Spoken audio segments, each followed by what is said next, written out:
Okay, good morning everybody. Welcome back from the break and to our fireside chat on the automotive industry and how we've seen AI evolve over the years. We have 15 to 20 minutes and promise there'll be no Oscar-style walk-off music if we go over that. But we have a lot of content here to get through, a lot of topics to talk about. My name is Ben Magnus. I'm the VP of Product at CI&T.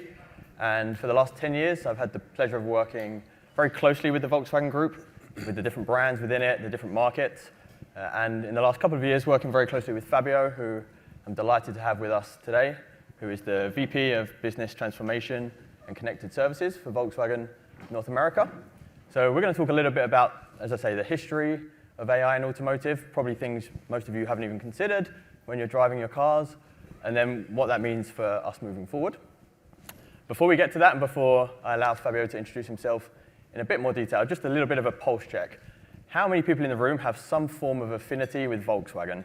Whether it was a first car, parents' first car, somebody owns a Combi down here. We have a table of Volkswagen people, so that's kind of biasing the results a little bit here.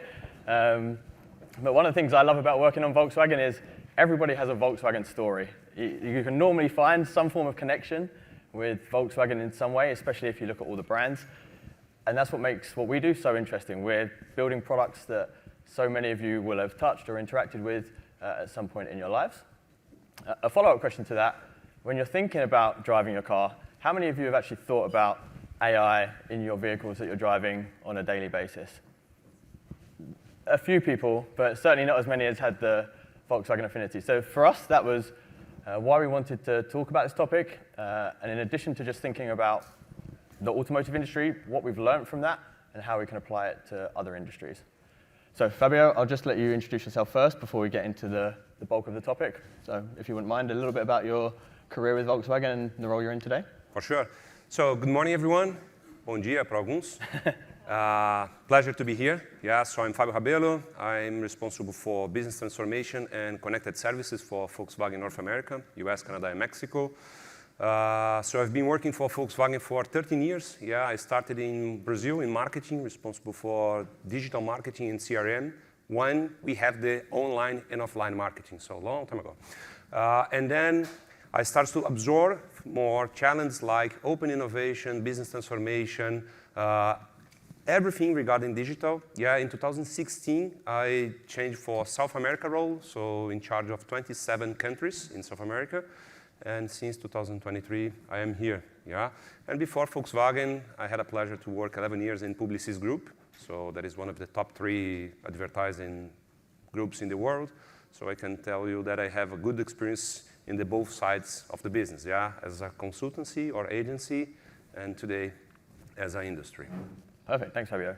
So we're going to start with a little bit of history about AI in automotive. And this stems from a conversation we had when we were preparing for this.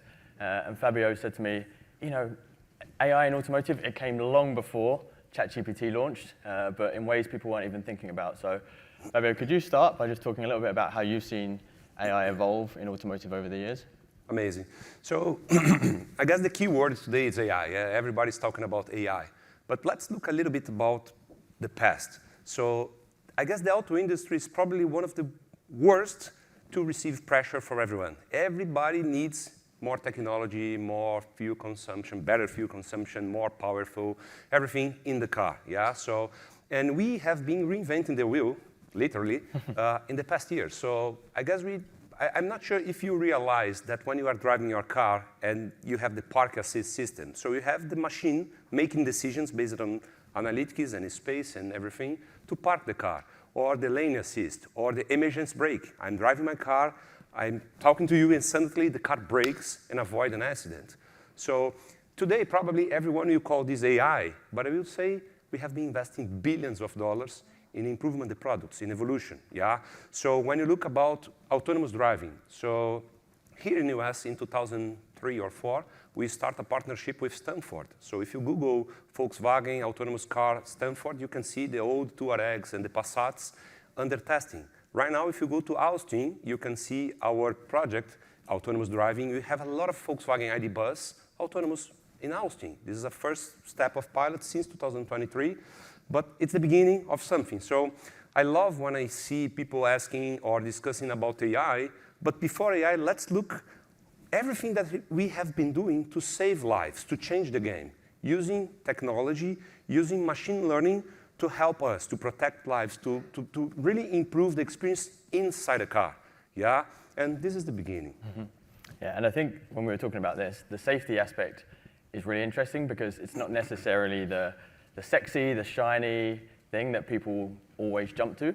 They focused on something that, from my perspective, and still from most consumers' perspective when they're buying a car, is the most important factor. And so could you talk a little bit about that and what you think Volkswagen's focus on safety is potentially a learning that other industries can think about when they're looking to roll out AI? Of course, of course. So as I mentioned here, safety, I guess, is the main important word in our company. Yeah, so I remember in the past when ABS starts to be something like the fall, we have there. Yeah, so we democratize the technology. So how can we use this safety with the process? Yeah, so let's start about numbers, and I love numbers. Yeah, so my degree is in economics, so numbers for me always came first. We just announced in Germany, I guess 1 or 2 months ago in the National Motor Show, AAI, 1 billion euros in investments in AI. Yeah, that's the number, 1 billion euros from now to 2030. So for the next 4 and something years, that will help us to deliver more platforms, more technology in others, in the car, in the company. But of course, we produce cars. Yeah, so we are today the second largest automotive brand in the world. Not from today. We came with this beautiful number for a long time. So what can you do to keep this number? What can you do to keep your life safe? Yeah. So, of course, I cannot share some internal projects, but if you look for these main projects, the most part of the investments will be to cover the platform, the car, the safety, the security. How can you use the data? Of course, we have a lot of data in the car to improve the experience, to deliver something better. Yeah. So today, if you compare Volkswagen, let's think about a Jetta or a Taos, our starting cars here in the US.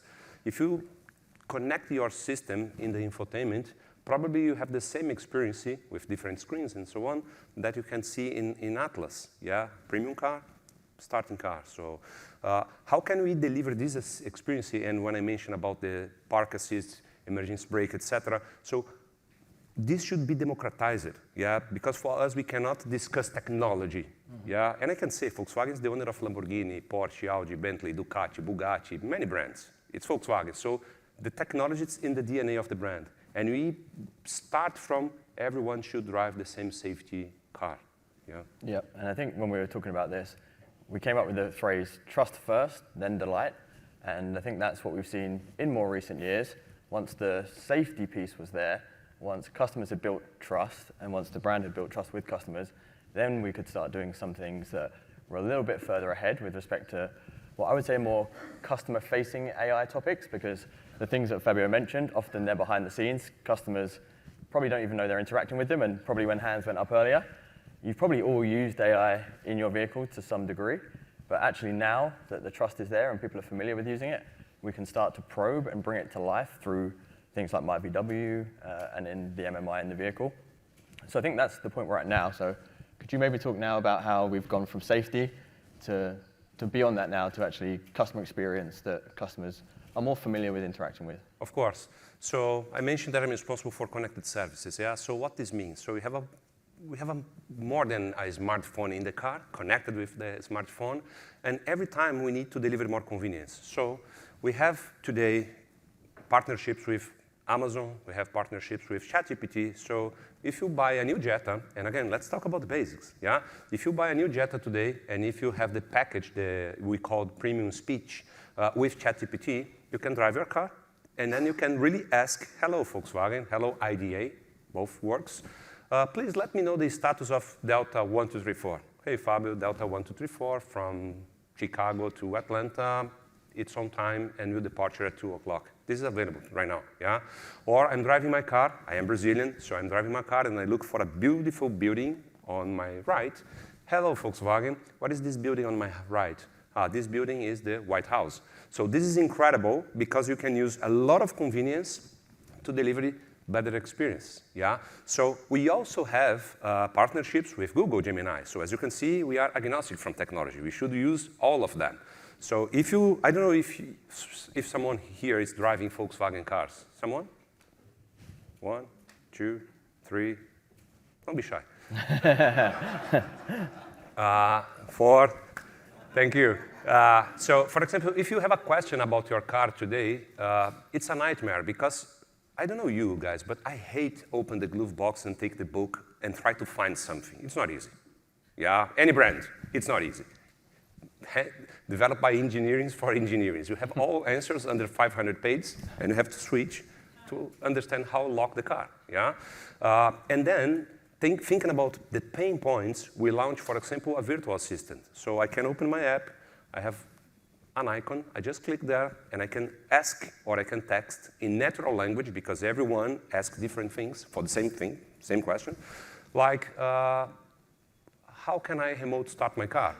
And then the Gemini that cross all platforms for Volkswagen, all right content, not Google, that you can see. I'm driving an Atlas, so we have Atlas since 2019. So different cars, different equipments. So when I have in my app, for example, I can deliver the right message. Say, okay, to remote start your car, step 1, 2, 3, 4, easy. Yeah, for my kids or for my grandma, everybody can understand. So this is convenience. Yeah. On top of that, we have the basic things like online maps, online things, and we always try to cross. And this is available. Yeah. So from the beginning that I mentioned, you can say, okay, I can drive a Jetta with this kind of technology. Perfect. And I think we've now spoken about AI in the car, in my VW, on the MMI. What's your design philosophy that sits behind creating these AI experiences? And what do you think other industries could learn from the way that Volkswagen is actually thinking about designing for these new experiences that are, for most customers, still relatively new? Amazing. So, as I mentioned, we have 12 brands today. And of course, we used to share experience. Sometimes we have different behaviors of customers. But when you look for Volkswagen, we are always trying to deliver the best thing. Yeah? And I'm suspected, but I would like to invite all of you to test our cars. And I guarantee that you'll be surprised. It's good. It's really good. But when you start to look this data, then the idea is to say, okay, what kind of feature or what kind of services or what kind of anything can we deliver for the customers? So we have to evaluate data, and we used to do it following all legislation we have in this country. And I'm surprised that I never saw how many laws in my life. Yeah, the number of laws we have in the US, it's incredible. So we protect the data, we protect the customer, but we evaluate to, for example, why not create an AI in-car to understand if you should replace the brake today or in a month. Because we are talking about a machine, but people drive different. Yeah, someone drive fast, and the brake should be replaced in X amount of miles, and someone drives smooth and slow and calm. So we have a project right now, this is real, that we measure the speed, the odometer, the pressure in the brake, and the time the car spends to park, and we can, in a predictive way, say you should replace your brake in X amount of time. This is safety. This is safety. Yeah. Of course, everyone should drive for the dealers, doesn't matter the brand, in every 10 miles or X amount of months to do the maintenance. However, some people, they prefer don't do it, or they go to their preferred store to just realize the basics. How can we save their lives? How can we deliver better? Same thing with the battery. So we have this kind of information, always driving safety, always trying to deliver more and more experience. Of course, we also have process-oriented inside the company for warranty. So why not start to look every single maintenance that our customers used to do in our dealers and starts to be one step ahead. Say, okay, so if they are looking for these kind of things and sometimes they have to replace part A or B, what's happening? So instead of spending 1-2 weeks, we have AI projects today running in seconds to say, okay, for the car A, situation B, you should do C. Boom, boom, boom, seconds. Yeah? So imagine 500 dealers in US, thousands of people with different knowledge, with one single source, checking, real time, boom. It's a good experience. Yeah? So these are some examples that how you have been driving the experience in a market that is super complex. Yeah? As I said, the car we have a cell phone inside, we have much more inside. It's not only the engine and so on. Perfect. I know we're running out of time quickly, but I want to talk about the data piece because I think if you think about cars, they produce more data than you can probably even imagine. And in order to create some of these experiences that you're talking about, the data has to be in a position where it can actually be leveraged correctly. So how are you approaching that at Volkswagen, and what would be your advice for others that are trying to get their data into a position where it can actually be leveraged effectively? Good point. So as I mentioned here, data for us is critical because we protect everything. Yeah, so we will never touch as any other brand or could do. We protect the brand and the data, and we just use as a one-on-one. So we will deliver it for you, and I use the example of the brakes, or we have any others, but always trying to enhance your experience with the brand. Yeah, every single time is the same mindset to say, how can we delight the customer inside the car? And that's the target of the brand. Okay, perfect. And then where do you see all this going? So we've spoken a little bit about the history, where we are today, some of the current projects that you're working on, but where do you see AI in automotive in the next 3 to 5 years, and the way in which it's going to redefine ultimately the driving experience? That's a great question. Yeah? So we are talking about a company here that in the US, if you look for the Volkswagen Group, we have around 20,000 employees. Yeah, that's the number. And as you know, we invest in different ways. So we have Rivian as a new investment. We have Scout from scratch. We are building a new factory. We have Volkswagen World. So when you look for AI, I guess I will not say that it's the future because it's right now. Yeah. And as I mentioned, the innovation is part of our DNA. So of course we have to launch new products, understanding what the customer wants, and sometimes nobody knows what they want. Yeah, they just want something new and fresh, and the expectation is super high in a super competitive market. So we are talking about here in the US, 17 million cars in a year. So we have some initiatives. So we have under our umbrella, for example, the business transformation that the core is to lead AI cross-company. So we definitely look for the company to find initiatives, and we have more than 100 initiatives today. So we have to understand the impact, the benefit, and of course, I'm talking about customer, because we are customer obsessed in the company, yeah, so that's our main goal. However, internally, what can you do to support the customer and the company to speed process, to improve the process, to save money, of course. And that's the core of the company. So, as I said, we have more than 100 initiatives in different departments, and I can tell warranty, engineering, quality, sales and marketing, everyone. Yeah, everybody's trying to think about AI, and of course it's not a party. We have to evaluate the importance of this business. Yeah, so I love it here when I guess Bruno mentioned that only 15% of the companies are early adopters, and probably we have the same. Yeah, so we don't believe that one single people or area could lead the transformation, but you have to guarantee that the company, the entire company, will work aligned with the same mindset to say, okay, what can you do? So from the basics, trainings. So today we have a lot of solutions integrated, yeah, Copilot and so on. So a lot of people engage in the first day, a lot of people don't, because they have no idea how to work. So we have they have to learn. We have to support in training. But as you can see, it's a long story, yeah. So in general, AI, it's part of everything, but we have to know, and we have to be careful what kind of projects we should absorb. If not, we will fail, yeah? And of course, we have to be open to fail, and fail fast, but be careful with investments, because right now we have a lot of gurus about AI. Everybody's talking about AI, everything is about AI, but what we want to do and why? That's the key words. What, why? And if you don't have 3 wise answers, what we intend to do, blah, blah, blah, but why? Okay, but why? Yeah, definitely, let's do it. That's, for me, my main goal today. Amazing. So I think we've probably got time for one more question. Yeah, 1 minute left. So if you were to be giving one lesson to the rest of the audience here that are from different organizations of various sizes and industries, what would that one piece of advice be for implementing successful AI initiatives? Great. So I guess, and it's great here because you can see different views, yeah? So we have chocolates, we have Cokes, we have different industries, but with the same challenge. Everybody's trying to survive and be better, yeah? So for me, definitely you should test, yeah? And be careful to not absorb the world. So you need good partners. Yeah, I cannot see anyone working alone. You will fail. Easy. So try to find reliable partners, good partners, and try to understand the culture of your company. And here, all of you, we work in different companies with different cultures. Yeah? So how can we use this technology to support my business? Yeah, but it's working for Coke. Okay, amazing, but maybe it will not work for Volkswagen. Why? Because we have different process, different mindset. So respect the culture of your company, but be innovative. Yeah, be open to innovate, be open to fail, support the team. If you have this, Ben, and I can guarantee you, because the most projects we have today, or the beginning of the first projects, when we really start to drive AI core, we have to prove for many people, for the old-fashioned way, to say that's not the future. Look how we can change the business.